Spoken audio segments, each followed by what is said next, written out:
Então, vamos dar continuidade à nossa conferência.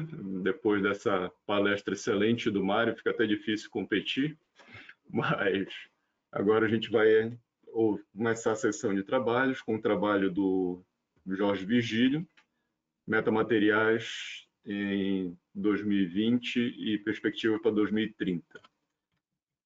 A apresentação está no YouTube e eu vou compartilhar aqui.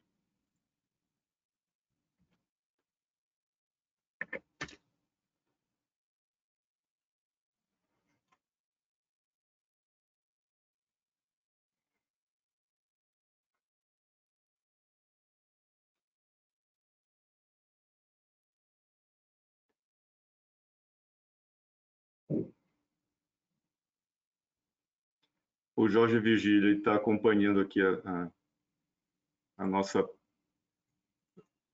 apresentação, então, ao final da apresentação dele,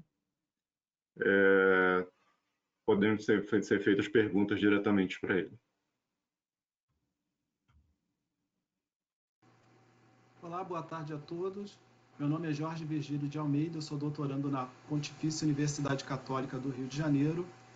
É uma honra para mim poder participar de mais essa edição da webconferência da Sociedade Brasileira de Metamateriais. E este ano eu vou dar um breve panorama sobre o desenvolvimento de metamateriais em 2020, suas perspectivas para 2030, principalmente com o foco no mercado de metamateriais.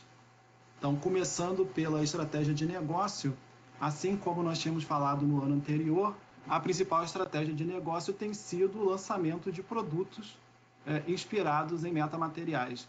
Isso porque, normalmente, esses produtos estão ligados a investimentos governamentais através dos interesses que os governos têm em desenvolver tecnologias disruptivas que vão permitir aos seus países terem uma influência global nas décadas seguintes. E aí a gente vê que a taxa de crescimento do mercado de metamateriais por região prevista para até 2024, a gente vê que tem um alto crescimento na América do Norte e no eixo Pacífico-Ásia, mas que esse crescimento ele é médio no cenário europeu e russo e baixíssimo na África e na América do Sul, e no caso específico da América do Sul, principalmente puxado pelo Brasil, que não tem investido muito na área, assim como não tem investido em outras áreas de tecnologia. Então, atualmente, o cenário que nós temos a maior parte do mercado de metamateriais continua sendo dominado pelo eixo Estados Unidos e Europa, mas esse eixo vai ser substituído pelo eixo Ásia-Pacífico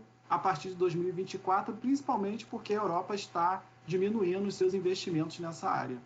Já o mercado consumidor estadunidense, ele continua sendo de maior crescimento devido ao impulso governamental.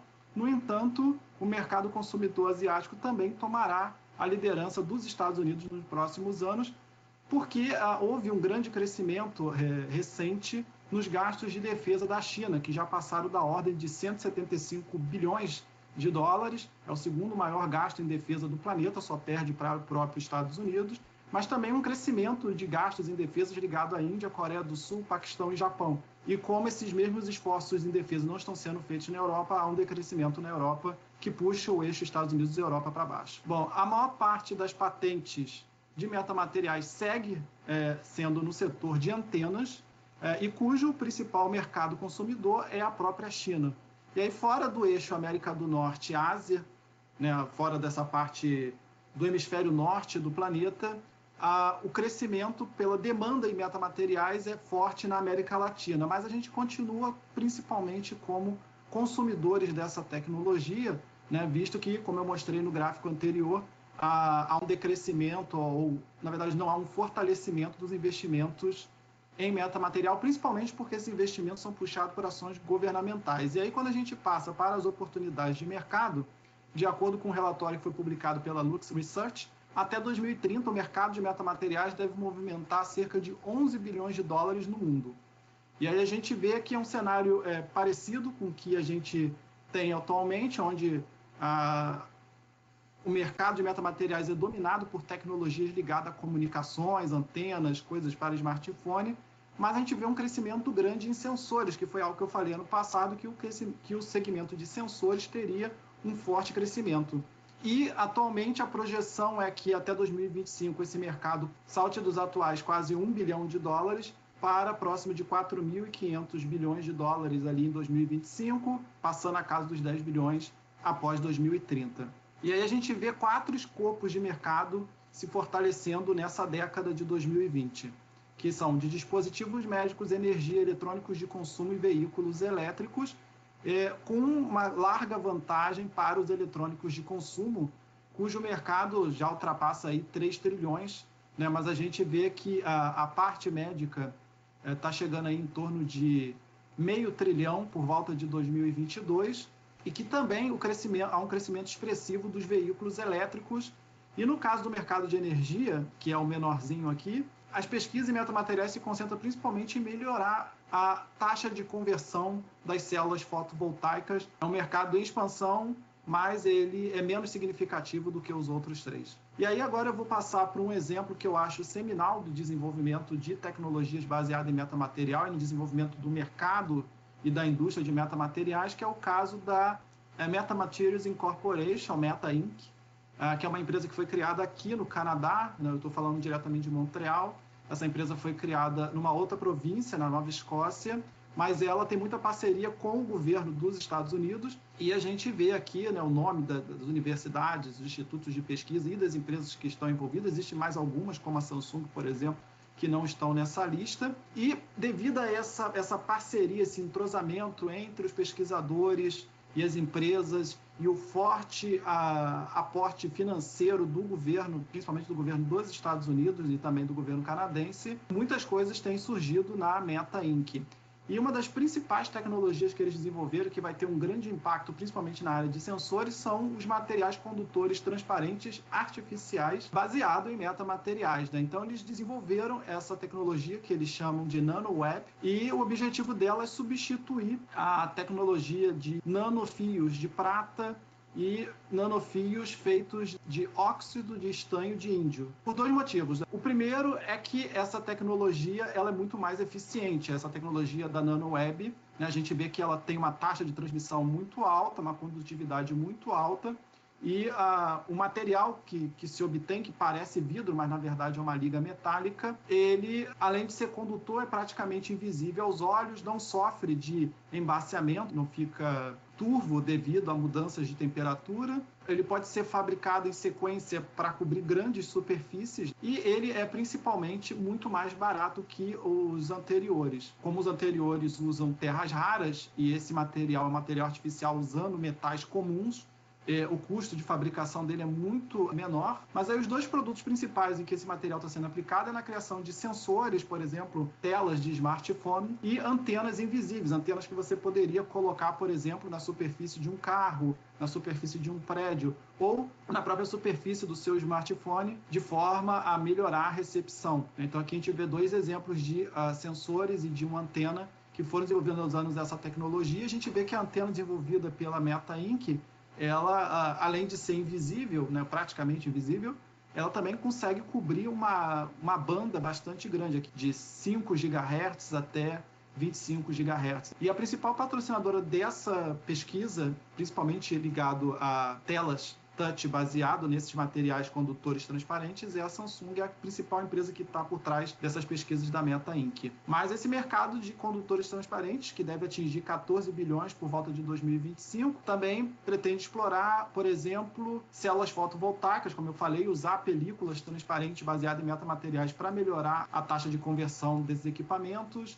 melhorar a tecnologia touch atual, tornando ela mais barata, né? A gente tem os touches resistivos e os touches capacitivos. Os touch resistivos são mais baratos, mas eles têm um problema de ter uma precisão baixa em relação aos touch capacitivos, que são mais caros.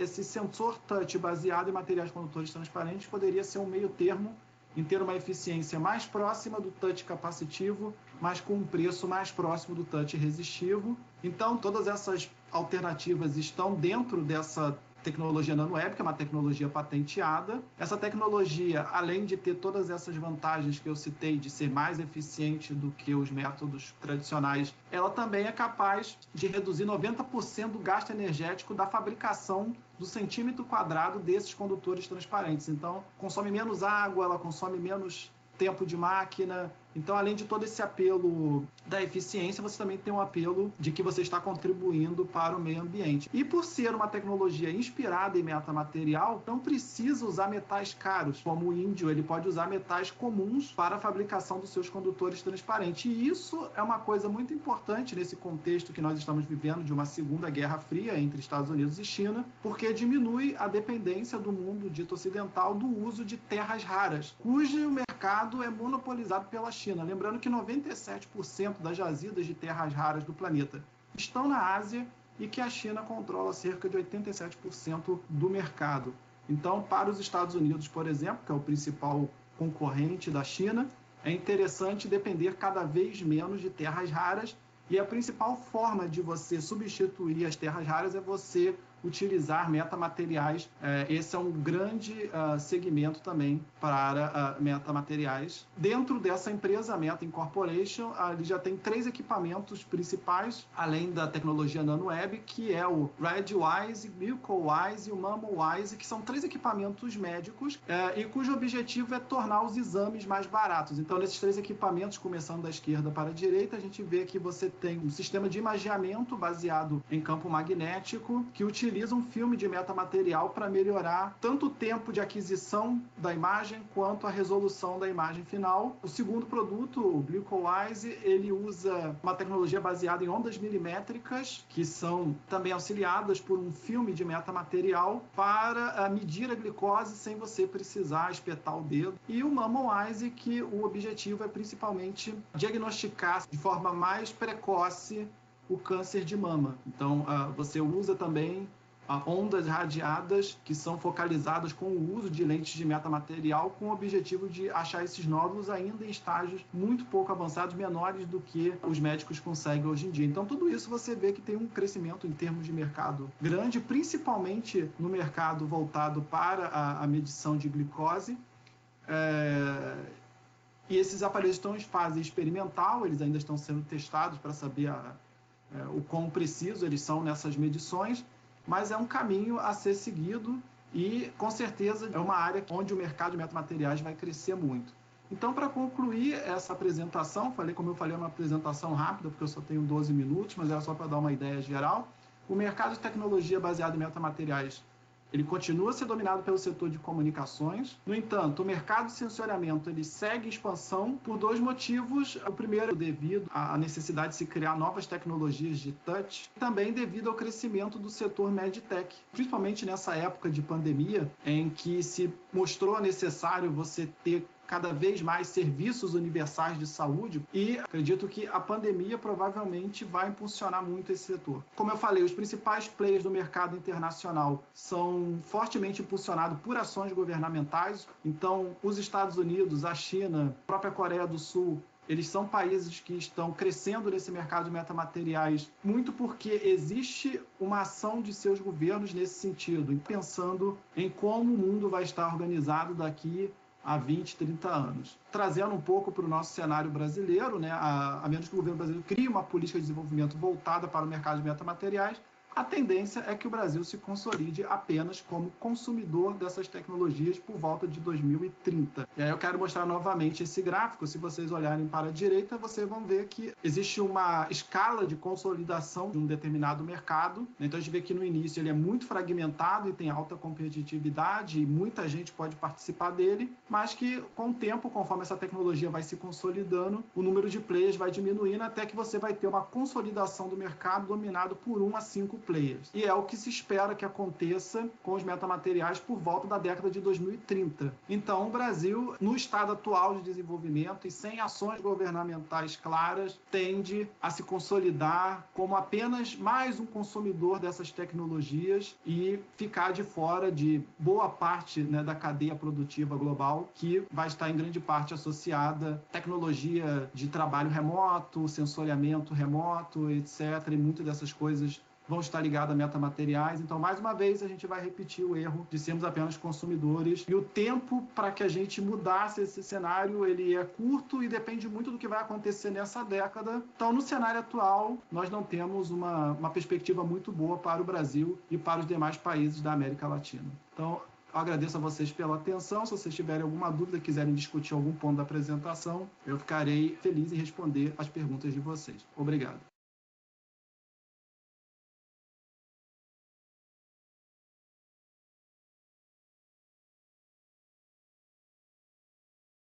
Obrigado, Virgílio. Virgílio está online. Alguém tem alguma pergunta para ele? A Gelsa tem uma pergunta.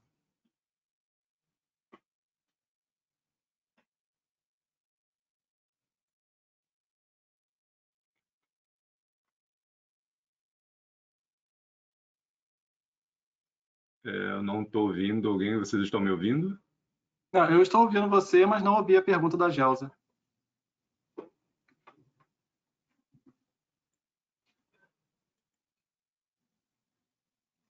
Gelsa? Não estamos te ouvindo. Eu tenho uma pergunta. Então, por favor. A respeito de transmissão de energia elétrica, o seu estudo não mostrou nenhuma perspectiva e talvez isso possa ser no futuro algo bastante interessante. Você teria algum comentário a acrescentar? Na verdade, como eu mostrei, havia 4 principais escopos de mercado e a transmissão de energia, que eu acredito que o senhor esteja se referindo à transmissão de energia sem fio, está envolvido com mais de um deles. Então, por exemplo, você está envolvido no mercado de veículos elétricos, está envolvido no mercado de eletrônicos de consumo, está envolvido até mesmo no mercado de energia, uma forma de você distribuir energia que é captada por geradores alternativos para a rede principal. Então, até mesmo em dispositivos médicos. Então, na verdade, esse assunto que o senhor está citando, ele permeia aqueles 4 escopos que eu coloquei na apresentação, né? Então, uma tecnologia de suporte, vamos dizer assim, porque em dispositivos médicos, muitos deles são dispositivos ativos que não podem ter uma bateria, então você teria que transmitir energia elétrica de forma sem fio para eles. Então, em todos aqueles mercados, a transmissão de energia sem fio acaba se infiltrando de alguma forma. Olha, parabéns pela sua apresentação, entendeu? E as conclusões mostram a importância de uma sociedade brasileira de metamateriais para tentar, entre outras coisas, mudar essa tendência acomodada das nossas autoridades de não correr atrás de nada, entende? E os nossos únicos produtos de exportação são produtos agrícolas, aliás, muito bons e com grande sucesso, mas eu acho que existe massa crítica no Brasil para se fazer alguma coisa, porque há muita inteligência agregada a todas as universidades e tudo. Mas eu acho que a tua apresentação e principalmente a tua conclusão é um espelho muito bom da realidade e eu te parabenizo pelo teu resultado. Ok, obrigado, professor. A pergunta da Gelsa é justamente para falares um pouco do projeto da antena de transmissão de energia elétrica sem fio, que até ganhou um prêmio.